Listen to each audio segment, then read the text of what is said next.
क्या आपको लगता है कि वेदांत सिर्फ प्राचीन ग्रंथों तक सीमित है? सोचिए फिर से।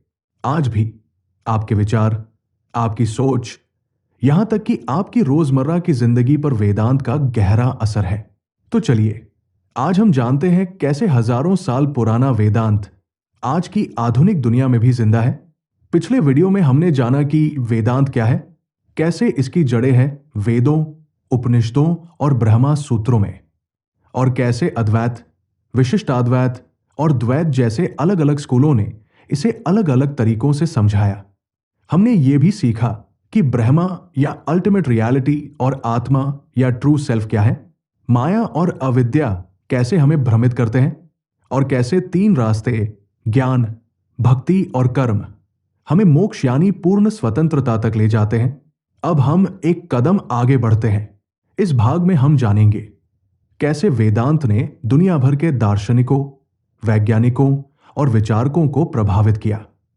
तत्पश्चात हम वेदांत के बारे में फैली हुई भ्रांतियों को तोड़ेंगे, और अंततः हम जानेंगे कि कैसे हम खुद वेदांत को अपने दैनिक जीवन में उतार सकते हैं और जीवन को गहराई से बदल सकते हैं। तो तैयार हो जाइए एक रोमांचक यात्रा के लिए, जहां प्राचीन वेदांत और आज की द्रुतगामी दुनिया का अद्भुत मिलन होने वाला है। अब सवाल उठता है, क्या वेदांत का प्रभाव केवल भारत तक सीमित रहा? बिल्कुल नहीं। वेदांत ने दुनिया के कई बड़े विचारकों और लेखकों को गहराई से प्रभावित किया है और उनकी सोच को एक नया आयाम दिया है। चलिए कुछ उदाहरणों को देखते हैं। आर्थर शोपेनहावर एक जर्मन दार्शनिक थे, जिन्हें पश्चिम में पेसिमिस्टिक फिलोसोफर कहा जाता है। उन्होंने वेदांत और उपनिषदों को मानव जाति के सबसे महान ज्ञान में से एक बताया था। उनकी मशहूर किताब the world as will and representation में वह कहते हैं कि यह पूरी दुनिया एक भ्रम की तरह है और सच्ची मुक्ति तभी मिलती है जब हम इच्छाओं और अहंकार से ऊपर उठ जाते हैं। ये विचार सीधे वेदांत से प्रेरित है, जहां माया और अविद्या की चर्चा की गई है। अमेरिका के दो महान लेखक और विचारक रैल्फ वाल्डो इमर्सन और हेनरी डेविड थोरो ट्रांसेंडेंटलिज्म आंदोलन के स्तंभ माने जाते हैं। ट्रांसेंडेंटलिज्म 19वीं सदी का एक अमेरिकी दार्शनिक और साहित्यिक आंदोलन था, जिसने व्यक्तिगत अंतर्ज्ञान, प्रकृति की महत्ता और आध्यात्मिक स्वतंत्रता पर जोर दिया। यह रूढ़िवादी धार्मिक और सामाजिक मान्यताओं के विरोध में उभरा। इस विचार के मुख्य सिद्धांत कुछ इस प्रकार थे। प्रथम, आत्मनिर्भरता। व्यक्ति को अपने विवेक और अंतरात्मा पर भरोसा करना चाहिए। द्वितीय, प्रकृति की पवित्रता। प्रकृति ईश्वर का प्रत्यक्ष प्रतिबिंब है और आध्यात्मिक ज्ञान का स्रोत। तत्पश्चात, अंतर्ज्ञान। तर्क और परंपरा से ऊपर व्यक्ति का आंतरिक ज्ञान सत्य तक पहुंचाता है। और अंततः, सामाजिक संस्थाओं का विरोध। उनका मानना था कि संगठित धर्म और भौतिकवादी समाज मनुष्य की स्वाभाविक शुद्धता को दूषित करते हैं। इमर्सन ने अपने निबंधों में आत्मा और ब्रह्मांडीय चेतना की अवधारणाओं को बार बार प्रस्तुत किया। उनका संदेश था, असली सच्चाई आपके भीतर है, बाहर नहीं। थोरो, जो अपनी किताब वाल्डेन के लिए प्रसिद्ध है, उन्होंने प्रकृति में रहकर आत्मन्वेषण किया और उनकी सोच में भी वेदांत के स्वानुभव और आंतरिक शांति की झलक मिलती है। ऑल्डस हक्सली की प्रसिद्ध पुस्तक द पेरेनियल फिलॉसफी में हक्सले ने कहा कि हर युग, हर संस्कृति में कुछ गहरे आध्यात्मिक सत्य एक जैसे ही रहे हैं, और उन सच्चाइयों का सबसे साफ और गहन रूप वेदांत में दिखाई देता है। उन्होंने बताया कि सभी धर्मों के मूल में वही एकत्व और आत्मा ब्रह्म का अद्वैत है, जिसे वेदांत ने हजारों साल पहले समझा लिया था। वेदांत सिर्फ भारत का दर्शन नहीं है, ये एक वैश्विक चेतना है जिसने दुनिया भर के सबसे गहरे विचारकों की सोच को आकार दिया है। तो मित्रों, हमने देखा कि किस तरह वेदांत ने पश्चिमी दार्शनिकों को प्रेरित किया। अब चलिए बात करते हैं उन महान आधुनिक आध्यात्मिक शिक्षकों की जिन्होंने वेदांत को न केवल जीवित रखा, बल्कि पूरी दुनिया में उसका दीप जलाया। इनमें सर्वप्रथम आते हैं स्वामी विवेकानंद। अगर वेदांत को दुनिया के सामने गर्व से प्रस्तुत करने वाला कोई एक नाम लेना हो, तो वो है स्वामी विवेकानंद। 1893 में शिकागो में हुए वर्ल्ड पार्लियामेंट ऑफ रिलीजन्स में विवेकानंद ने जब मेरे अमेरिकी भाइयों और बहनों कहकर अपना भाषण शुरू किया था तो पूरा हॉल तालियों से गूंज उठा था। उन्होंने वहां पर दुनिया को बताया कि सब प्राणी एक ही ब्रह्मा के अभिव्यक्त रूप है और धर्म कोई संकीर्ण परिभाषा नहीं बल्कि एक सार्वभौमिक अनुभव है। उनका वेदांत का संदेश था each soul is potentially divine, यानी हर आत्मा में दिव्यता पहले से मौजूद है, बस उसे पहचानना है। स्वामी विवेकानंद ने वेदांत को एक जीवंत, साहसी और आधुनिक दर्शन के रूप में प्रस्तुत किया जो आज भी युवाओं को प्रेरित करता है। तत्पश्चात बात करते हैं रमन महर्षि की। उनका जन्म तमिलनाडु के तिरुचुली में हुआ था। 16 वर्ष की आयु में एक गहन आध्यात्मिक अनुभव के बाद उन्होंने घर छोड़ दिया और अरुणाचला पर्वत, आधुनिक तिरुवनमलाई चले गए, जहां उन्होंने मौन और ध्यान में जीवन बिताया। उनकी मुख्य शिक्षा थी कि नान्यार, मैं कौन हूं के प्रश्न पर मनन करके व्यक्ति अपने वास्तविक स्वरूप को जान सकता है। विचारों के स्रोत को खोजने से मन शांत होता है और अहंकार समाप्त हो जाता है। वे कहते थे कि तुम वही हो जिसे तुम ढूंढ रहे हो। सच्चा अहम शरीर या मन नहीं बल्कि शुद्ध चेतना है। जो लोग आत्मज्ञान प्राप्त नहीं कर पाते उनके लिए उन्होंने ईश्वर में पूर्ण समर्पण या शरणागति का मार्ग सुझाया। उनका मानना था कि मौन सबसे शक्तिशाली उपदेश है क्योंकि शांत उपस्थिति ही साधक को आंतरिक शांति की ओर ले जाती है। रमन महर्षि ने कभी कोई संगठित धर्म या पंथ नहीं बनाया बल्कि सीधे सरल तरीके से आत्मज्ञान का मार्ग दिखाया। उनकी शांत, करुणामयी उपस्थिति ने दुनिया भर से साधकों को आकर्षित किया। और अंत में बात करते हैं एक ऐसे शिक्षक की जिन्होंने किसी भी संस्थागत धर्म, ग्रंथ या परंपरा को पूरी तरह नकार दिया और फिर भी उनका संदेश सीधे वेदांत की मूल भावना से जुड़ा हुआ था। जिद्दू कृष्णमूर्ति। वे कहते थे, सत्य किसी संस्था या गुरु के अधीन नहीं है। खुद देखो, खुद समझो, खुद अनुभव करो। कृष्णमूर्ति ने बार बार जोर दिया कि कंडीशनिंग से मुक्ति पाना ही असली आजादी है और यही वेदांत भी कहता है, अविद्या का नाश ही मोक्ष है। उनकी बातें आज भी दुनिया भर में आत्मज्ञान और स्वातंत्र्य के शोधकर्ताओं को गहराई से प्रभावित करती है। अब जब हम वेदांत की गहराई को समझने लगे हैं तो क्यों न उन साधारण भ्रांतियों की भी बात करें जो अक्सर लोगों के मन में वेदांत को लेकर होती हैं। सर्वप्रथम, क्या वेदांत सिर्फ हिंदू दर्शन है? बहुत से लोग सोचते हैं कि वेदांत केवल हिंदू धर्म से जुड़ा हुआ एक संकीर्ण दर्शन है, लेकिन सच यह है कि वेदांत धर्म से परे एक आध्यात्मिक विज्ञान है। यह मानव अस्तित्व, चेतना और अंतिम सत्य के बारे में है और किसी एक विशेष धर्म या परंपरा तक सीमित नहीं है।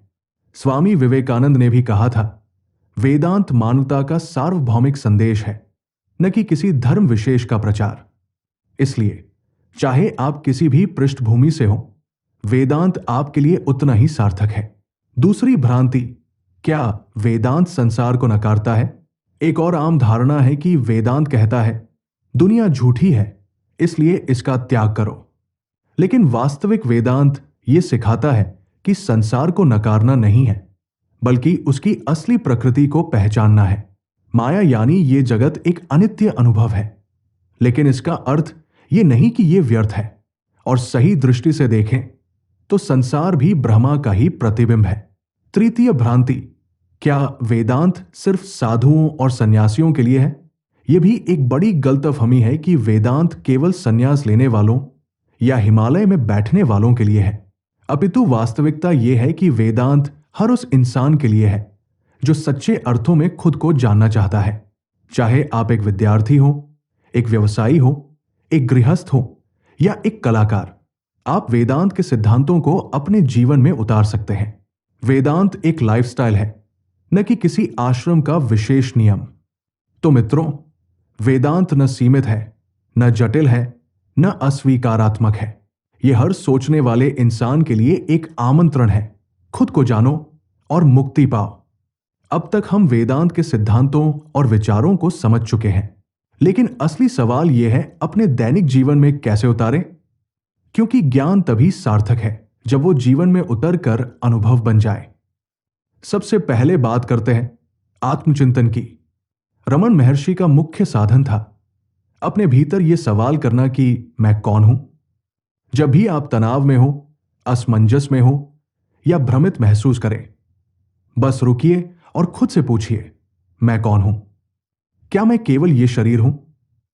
क्या मैं केवल मेरे विचार और भावनाएं हूं? धीरे धीरे आप देखेंगे कि आप इन सबके पार एक शुद्ध चेतना है, अविकारी, शांत, पूर्ण। हर दिन कुछ मिनट इस आत्मचिंतन के लिए निकालिए। धीरे धीरे यह अभ्यास आपके भीतर स्थिरता और स्पष्टता लाएगा। फिर आती है वेदांतिक मेडिटेशन टेक्निक्स। वेदांत में ध्यान सिर्फ एक अभ्यास नहीं है, बल्कि अपने असली स्वरूप को पहचानने की यात्रा है।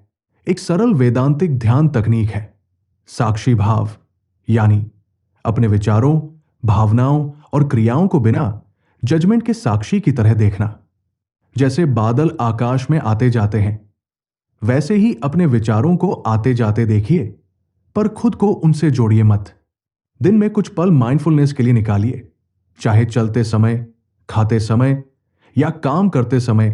पूरा होशपूर्वक उस क्षण में उपस्थित रहिए। यही है वेदांत का जीवंत ध्यान। अब बात करते हैं कर्म योग की।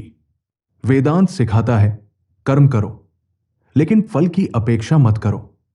मतलब अपने काम को पूरी निष्ठा से करिए, लेकिन उसका परिणाम क्या होगा, इस पर अपनी खुशी या दुख निर्भर मत कराइए। चाहे ऑफिस का प्रोजेक्ट हो, घर का काम हो या दूसरों की मदद करना हो, हर कर्म को एक सेवा समझकर करिए।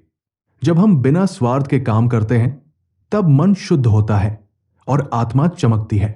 फिर आता है भक्ति योग। कई लोग सोचते हैं कि भक्ति का मतलब सिर्फ मंदिर जाना या पूजा करना है, लेकिन वेदांत कहता है भक्ति का मतलब है हर चीज में ईश्वर को देखना। जब आप अपने परिवार से प्रेम करते हैं, अपने काम को सम्मान देते हैं, दूसरों की मदद करते हैं, तो वह भी भक्ति है। हर छोटा कार्य अगर श्रद्धा और समर्पण से किया जाए तो वो पूजा बन जाता है। इसलिए रोजाना के कामों में भी भक्ति का रस घोलिए। बस भाव शुद्ध होना चाहिए। तो मित्रों, वेदांत कोई किताब में बंद विचार नहीं है। वेदांत एक जीने की कला है। हर दिन, हर पल, चाहे हम सवाल करें, ध्यान करें, सेवा करें या प्रेम करें, हम वेदांत को जी सकते हैं। और यही है असली साधना, स्पिरिचुअलिटी इन एक्शन। अगर आप वेदांत को और गहराई से समझना चाहते हैं, तो मैं आपके लिए कुछ बेहतरीन किताबें और संसाधन लेकर आया हूं। अगर आप बिल्कुल शुरुआत कर रहे हैं, तो ये 2 किताबें शानदार रहेंगी। The essence of the Upanishads by Eknath Easwaran बहुत सरल भाषा में उपनिषदों के गहरे रहस्यों को समझाता है। कहानी शैली में लिखा गया है, पढ़ते हुए लगेगा जैसे कोई दोस्त आपको समझा रहा है। वेदांत, अ सिंपल इंट्रोडक्शन, प्रव्राजिका व्रजाप्रणा। वेदांत के मूल सिद्धांतों को बिल्कुल सीधे, बिना जटिलता के प्रस्तुत किया गया है। अगर आप सोच रहे हैं वेदांत कैसे शुरू करें, तो ये किताब परफेक्ट है। अगर आप वीडियो माध्यम से सीखना पसंद करते हैं, तो ये 2 टीचर्स जरूर फॉलो करें। स्वामी सवाप्रियानंदा, इनकी शिक्षाएं पश्चिमी और भारतीय दोनों दृष्टिकोणों को जोड़ती हैं। कठिन से कठिन विषय भी बेहद सरल भाषा में समझाते हैं। आचार्य प्रशांत, अगर आप सीधी और रोजमर्रा से जुड़ी बातें सुनना चाहते हैं, तो आचार्य प्रशांत का प्रैक्टिकल वेदांत अप्रोच जरूर देखें। क्लासिक और कंटेम्पररी दोनों का शानदार मिश्रण। आज हमने देखा कि वेदांत सिर्फ एक दर्शन नहीं है, बल्कि एक जीने की कला है। यह हमें सिखाता है कि हम कौन हैं, जीवन क्या है और कैसे हर पल को पूर्णता से जिया जाए। वेदांत कोई दूर बैठी किताब नहीं है। यह हमारे हर विचार, हर भावना और हर कर्म में उतर सकता है। आज की वीडियो से आपका सबसे बड़ी सीख या टेकअवे क्या रहा? और हां, अगर आपको यह वीडियो पसंद आया हो तो वीडियो को लाइक करिए, अपने दोस्तों के साथ शेयर करिए और चैनल को सब्सक्राइब करिए, ताकि हम मिलकर और भी गहराइयों में उतर सकें। बेल आइकन दबाना मत भूलिए, ताकि अगला ज्ञान का सफर आपसे मिस ना हो जाए। अगर आपके मन में कोई टॉपिक है जिसे आप वेदांत या अन्य दर्शन से जुड़े हुए जानना चाहते हैं, तो भी नीचे कमेंट करके सुझाव दीजिए। यह चैनल सिर्फ मेरा नहीं, यह हम सबकी ज्ञान यात्रा है। मिलते हैं अगली वीडियो में। तब तक के लिए स्वयं को जानो और जीवन को प्रेम करो।